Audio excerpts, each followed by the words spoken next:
Hello friends, எல்லாருமே எப்படி இருக்கீங்க? இன்னைக்கு வீடியோல நம்ம பார்க்க போறது, உங்ககிட்ட யார் பேசணும்னு நினைக்கிறீங்களோ அவங்களோட பெயரை சொல்லிக்கிட்டே இந்த படத்தை பாருங்க.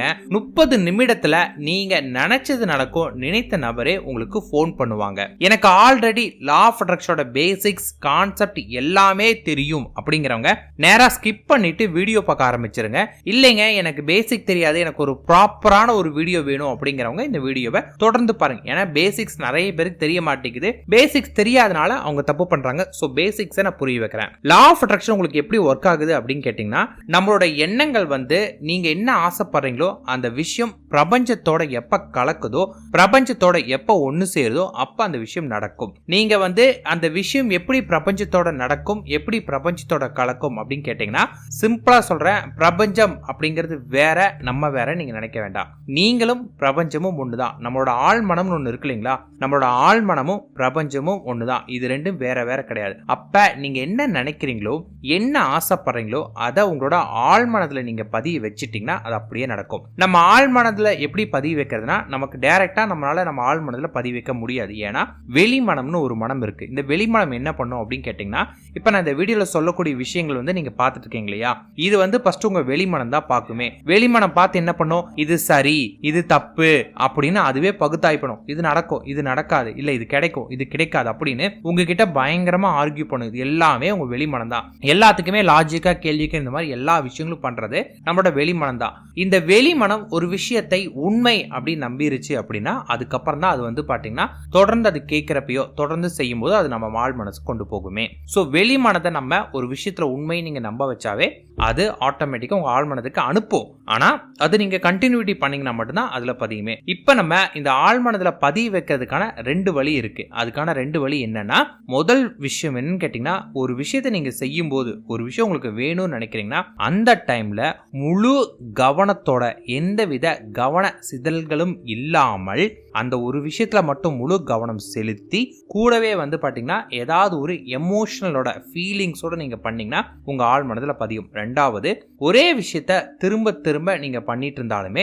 அது உங்க ஆழ் மனதுல பதியும். இந்த 2 வழி தான் இருக்கு. இந்த 2 வச்சுதான் எல்லா விதமான மெத்தட்ஸுமே இந்த 2க்குள்ள அடங்குது. இப்ப நான் சொல்லக்கூடிய விஷயம் பாத்தீங்கன்னா, ஃபாதர் ஆஃப் ஹிப்னாட்டிசம் சொல்லக்கூடிய ஆர்மன் மெகில் கண்டுபிடிச்ச ஒரு விஷயம். இதை பாத்தீங்கன்னா சுய வசியம் அல்லது செல்ஃப் ஹிப்னாட்டிசம்னு சொல்லுவாங்க. அதாவது நம்மளே ஹிப்னாடைஸ் பண்ணி நம்மளோட ஆசையை நிறைவேற்றிக் கொள்ளக்கூடிய ஒன்று. அதாவது உங்களுக்கு புரிய வைக்கிறேனே, ஆழ்மனதுல நம்ம ஒரு விஷயத்த பதிஞ்சா அது நடக்கும் அப்படிங்கிறதுக்காக நிறைய பேர் என்ன பண்ணுவாங்க, ஒரு சைக்காட்ரிஸ்ட் டாக்டர் கிட்ட போயோ இல்ல ஒரு ஹிப்னோதெரபிஸ்ட் கிட்ட போய் என்ன ஹிப்னாடைஸ் பண்ணுங்க அப்படின்னு சொல்லிட்டு அவங்க ஹிப்னாடைஸ் பண்ண வச்சு அவங்க ஹிப்னாட்டிசம் மூலமா பாத்தீங்கன்னா இவங்களுக்கு என்ன தேவையோ அதை அவங்களோட மனதுல பதிய வைப்பாங்க. இதுதான் நாங்க கூட பாத்தீங்கன்னா சில மியூசிக்ஸ் மூலமா நாங்க இந்த வேலை பண்ணுவோம். இதே போலதான் இப்ப நம்ம பாத்தீங்கன்னா செல்ஃப் ஹிப்னாட்டிசம் பண்ண போறோம். செல்ஃப் ஹிப்னாட்டிசம்ங்கிறது என்னன்னு கேட்டீங்கன்னா, நீங்களே உங்களைய வசியம் பண்ணி உங்களோட ஆழ் மனதுக்குள்ளார நமக்கு தேவையானதை பதிய வைக்கணும். அப்ப என்ன பண்ணுவோம், முதல்ல உங்களோட வெளிமனதை நீங்க தூங்க வச்சுட்டு உங்களோட ஆழ் மனதுல நீங்க இதை பதிய வைக்கிறீங்க. சோ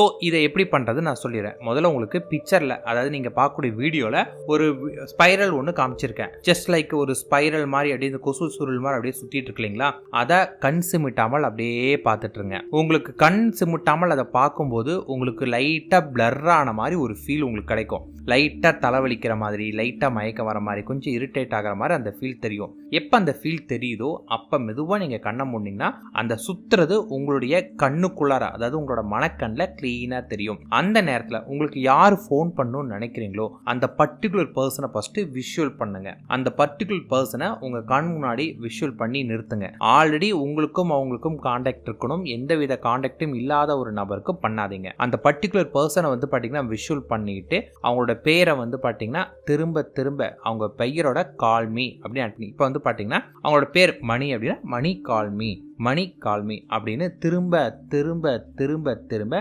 ஃபீலோட அதை நீங்க சொல்ல ஆரம்பிங்க. இதை நீங்க சொல்ல சொல்ல சொல்ல கொஞ்ச நேரத்தில் ஒரு பிளரிஷ் ஃபீலா இருக்கும். நீங்க ஏதோ உளற மாதிரில உங்களுக்கு ஃபீல் ஆகும். ஆனா இதை தொடர்ந்து பண்ணிட்டு படுத்து தூங்கிருங்க. நீங்க பண்ணது பர்ஃபெக்டா நீங்க பண்ணி இருக்கீங்க, நான் பண்ணது உணர்வு பூர்வமா நான் பண்ணங்க, இது அப்படியே அவங்கள என் மனக்கண்ணில் அப்படியே நிறுத்தி நான் பண்ணேன், அந்த ஃபீல் எனக்கு கிடைச்சிச்சு அப்படின்னு எக்ஸ்ட்ரீம் ஃபீலோட நீங்க பண்ணீங்கன்னா உங்களுக்கு அந்த அளவுக்கு ரிசல்ட் கிடைக்கும். முழு நம்பிக்கையோட பண்ணணும். அதையும் சொல்லிடுறேன். நம்பிக்கை இல்லாமல் ஏனாதோன்னு பண்ணீங்கன்னா ரிசல்ட் இருக்காது. எக்ஸ்ட்ரீம் ஃபீலோட அது உங்கள் ஆழ்மனதில் பற்றிகிற அளவுக்கு நீங்கள் சொன்னீங்கன்னா உங்களுக்கு நடக்கும். சரி, எனக்கு அந்த ஃபீல் வரல அப்படின்னா ஒரு 2-3 நாள் தொடர்ந்து பண்ணுங்க, அந்த ஃபீல் வரும். அந்த ஃபீல் உங்களுக்கு என்னைக்கு வந்துச்சோ அப்பயே உங்களுக்கு மாற்றம் தெரியும். ஏன்னா இது வந்து ஹைலி பவர்ஃபுல். அந்த ஹைலி பவர்ஃபுல்லான ஒரு மெத்தட் நான் சொல்லுங்க.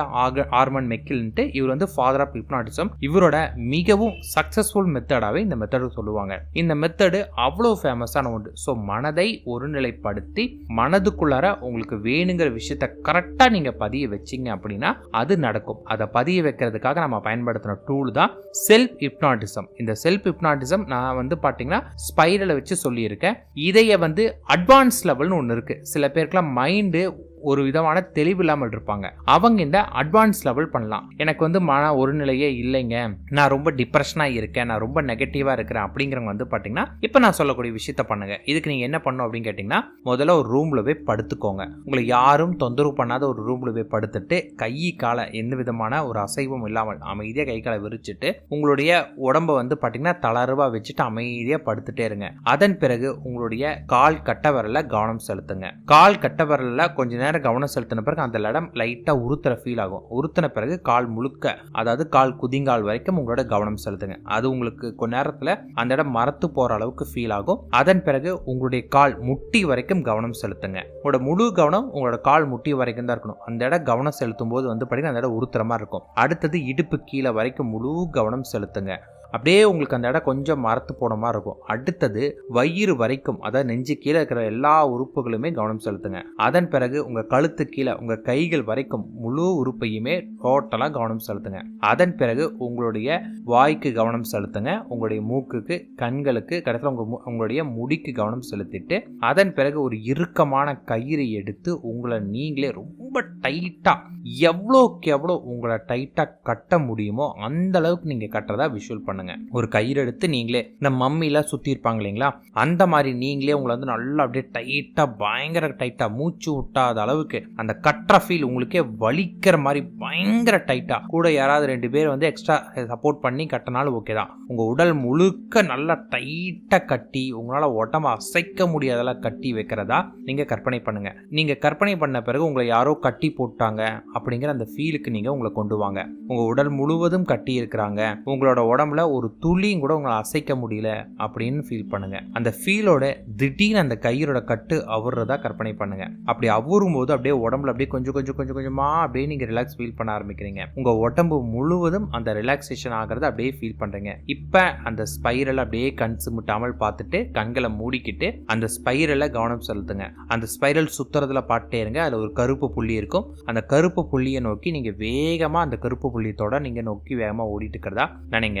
அதன் பிறகு நீங்க எதுவும் இல்லாத வெற்றிடத்தில் இருக்கிறதா நினைச்சுக்கோங்க. அந்த இடத்துல நீங்க யாரு கால் பண்ணுமோ அந்த நபரை மனதுல நினைத்துட்டு அவங்க உங்களுக்கு கால் பண்ணணும் அப்படின்னு நினைச்சிட்டே இருந்தீங்கன்னா போதுமானது. அப்படியே தூங்கிடுங்க. இதுல வேக்கப் கால்ஸ் உங்களுக்கு தேவை கிடையாது. அப்படியே தூங்கிடுங்க. இப்படி பண்ணீங்கன்னா சீக்கிரமான ரிசல்ட் கிடைக்கும். நான் சொன்ன ஃபர்ஸ்ட் முறையும் பண்ணலாம், இல்ல இதுவும் பண்ணலாம், 2வது முறையும் பண்ணலாம். இதுல உங்களுக்கு எது பவர்ஃபுல் நீங்க நினைக்கிறீங்களோ, அதாவது ஒவ்வொருத்தரோட மனநிலையை பொறுத்து மாறும். உங்க மனநிலைக்கு எது சரி நினைக்கிறீங்களோ அதை பயன்படுத்துங்க. நான் பொதுவா வந்து என்னோட பாயிண்ட் ஆஃப் வியூ சொல்றேன். நான் எப்பயுமே வந்து பாத்தீங்கன்னா ரொம்ப நிறைய தாட்ஸ் எனக்கு ஓடிட்டே தான் இருக்கும். அதனால நான் எப்பவுமே செகண்ட் ஆப்ஷன் தான் சூஸ் பண்ணுவேன். நீங்க ஆல்ரெடி மன ஒரு நிலையோட இருக்கீங்கன்னா ஃபர்ஸ்ட், இல்ல நான் ரொம்ப நெகட்டிவா இருக்கிறேன் அப்படின்னா செகண்ட் ஒன் சூஸ் பண்ணி பண்ணுங்க. ரிசல்ட் கிடைக்கும். எந்த அளவுக்கு நம்பிக்கையோட பண்றீங்களோ அந்த அளவுக்கு வேகமான ரிசல்ட்டே உங்களுக்கு கிடைக்கும். All the best.